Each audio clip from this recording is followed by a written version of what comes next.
17वां अध्याय।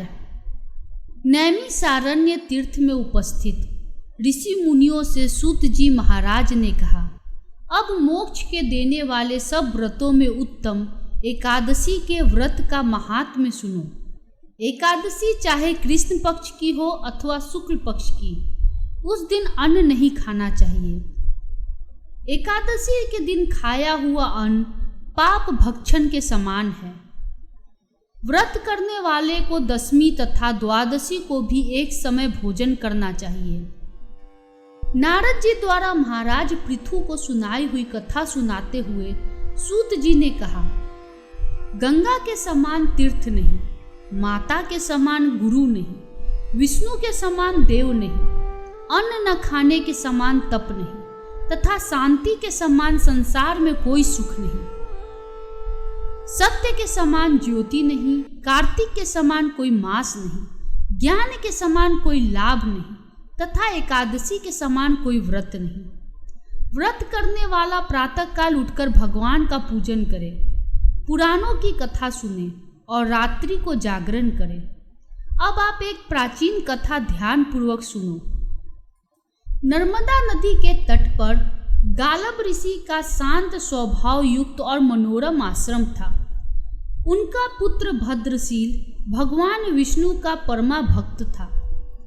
भद्रशील अपने साथियों के साथ भगवान की मूर्ति बनाकर पूजा करता था। साथ ही उन्हें उपदेश दिया करता कि वे भी भगवान का पूजन करें तथा एकादशी का व्रत रखें। उपदेश सुनकर बालक भी ऐसा ही किया करते थे।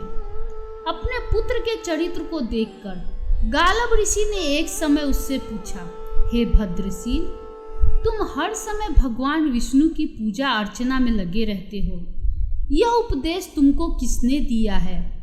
यह बात सुनकर भद्रशील बोला, हे पिताजी, मैं पूर्व जन्म का वृतांत सुनाता हूँ।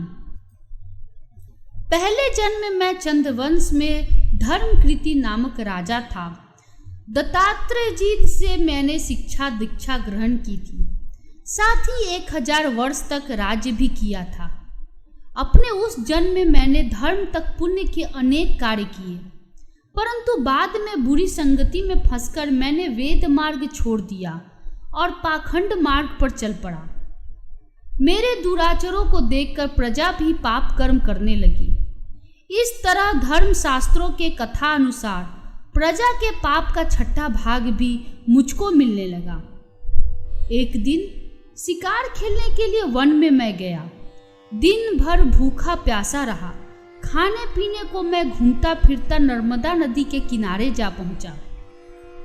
उस दिन एकादशी का व्रत होने के कारण वहां पर एकत्रित अनेक वैष्णव भगवान का भजन कीर्तन कर रहे थे।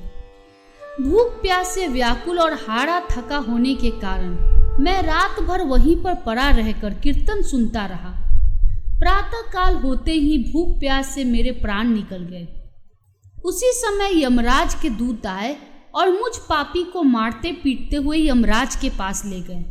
वहां पर यमराज ने चित्रगुप्त से मेरे पाप पुण्य का लेखा जोखा पूछा। चित्रगुप्त ने कहा, यद्यपि यह महान पापी है, परंतु इसने एकादशी का व्रत किया था और रात्रि भर भगवान का कीर्तन सुना था। एकादशी को भोजन न करने के कारण इसके प्राण निकले हैं। इस कारण इसके समस्त पाप नष्ट हो गए हैं। चित्रगुप्त की ये बातें सुनकर यमराज तत्काल अपने सिंहासन से उठकर खड़े हो गए और मुझे नमस्कार किया। फिर मुझसे बोले, हमसे बड़ी भूल हुई, आप क्षमा करें। फिर यमराज अपने दूतों को धिक्कारते हुए कहने लगे, जो व्यक्ति भगवान के नाम का स्मरण करता है अथवा सुनता है, उसको कभी हमारे पास मत लाना।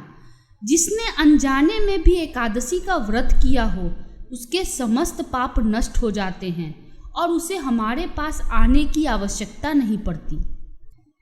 इसके बाद यमराज ने मेरा पूजन किया और फिर मुझे सुंदर विमान पर बैठाकर विष्णु लोक को भेज दिया। मैंने आपके यहाँ पर जन्म लिया है। एकादशी के व्रत की महिमा तो अपार है ही। जो इस कथा को सुनता अथवा सुनाता है, उसके भी समस्त पाप नष्ट हो जाते हैं। इति 17वां अध्याय समाप्तम। धन्यवाद।